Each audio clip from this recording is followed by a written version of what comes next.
ସମସ୍ତଙ୍କୁ ମୋର ପ୍ରେଜ୍ ଦ ଲର୍ଡ। ଆସନ୍ତୁ ଶିଖିବା ବାଇବେଲର କିଛି ପ୍ରଶ୍ନ ଓ ଉତ୍ତର। ବାଇବେଲର ପ୍ରଥମ ମନୁଷ୍ୟର ନାମ କ'ଣ? ହବା, ପରମେଶ୍ୱର, ଆଦମ ନା ଯୀଶୁ? ଆସନ୍ତୁ ଦେଖିବା ଏହାର ଉତ୍ତର କ'ଣ। ଏହାର ଉତ୍ତର ହେଉଛି ଆଦମ। ଆଦମ କେତେ ବର୍ଷ ଜୀବିତ ଥିଲା? 120 ବର୍ଷ, 430 ବର୍ଷ, 680 ବର୍ଷ ନା 930 ବର୍ଷ? ଆସନ୍ତୁ ଦେଖିବା ଏହାର ଉତ୍ତର। ଏହାର ଉତ୍ତର ହେଉଛି 930 ବର୍ଷ।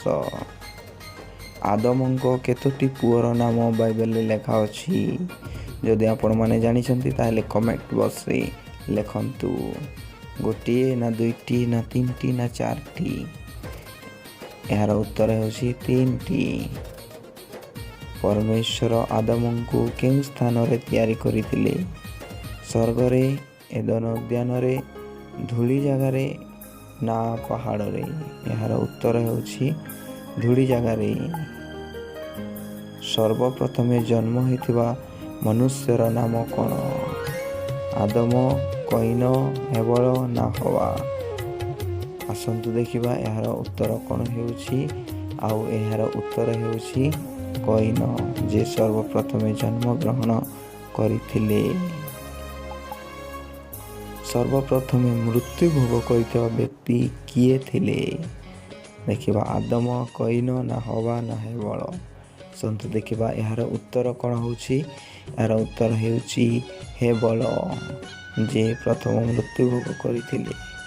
ପୃଥିବୀର ପ୍ରଥମ ହତ୍ୟାକାରୀ କିଏ? ହେବଳ, ସେଥ, ଇରଦ ନା କଇନ? ଆସନ୍ତୁ ଜାଣିବା ଏହାର ଉତ୍ତର କ'ଣ। ସର୍ବପ୍ରଥମ ହତ୍ୟାକାରୀଙ୍କ ନାମ ହେଲା କଇନ, ଯେ ନିଜେ ତାଙ୍କ ଭାଇକୁ ହତ୍ୟା କରିଥିଲା। ପୃଥିବୀର ପ୍ରଥମ ନଗରର ନାମ କ'ଣ? ହନୋକ ନା ଇସ୍ରାଏଲ ନା ଜିହୁଦା ନା କୁଶ? ଆସନ୍ତୁ ଦେଖିବା ଏହାର ଉତ୍ତର। ଆଉ ଏହାର ଉତ୍ତର ହେଉଛି ହନୋକ, ଯେ ପ୍ରଥମ ନଗରର ନାମ ଥିଲା। ବୀଣା ଓ ବଂଶୀବାଦକ ମାନଙ୍କର ଆଦି ପୁରୁଷ କିଏ ଥିଲେ? ହେବଳ ନା ଜାବଳ ନା ଯୁବଳ ନା ନଦ? ଏହାର ଉତ୍ତର ହେଉଛି ଯୁବଳ। ସର୍ବପ୍ରଥମେ କିଏ ଅନ୍ତର୍ହିତ ହେଲେ? ନୋହ ନା ଇନୋସ ନା କଇନ ନା ହନୋକ? ଆସନ୍ତୁ ଦେଖିବା ଏହାର ଉତ୍ତର କ'ଣ ହେଉଛି। ଏହାର ଉତ୍ତର ହେଉଛି ହନୋକ। ହନୋକ ଯେ ସର୍ବପ୍ରଥମେ ଅନ୍ତର୍ହିତ ହେଇଥିଲେ। ସଦାପ୍ରଭୁଙ୍କ ସମ୍ମୁଖରୁ ପଳାୟନ କରି କଇନ କେଉଁ ଦେଶରେ ବାସ କଲେ? ଯଦି ଆପଣମାନେ ଏହି ପ୍ରଶ୍ନର ଉତ୍ତର ଜାଣିଛନ୍ତି ତାହେଲେ କମେଣ୍ଟ କରନ୍ତୁ। ଧନ୍ୟବାଦ।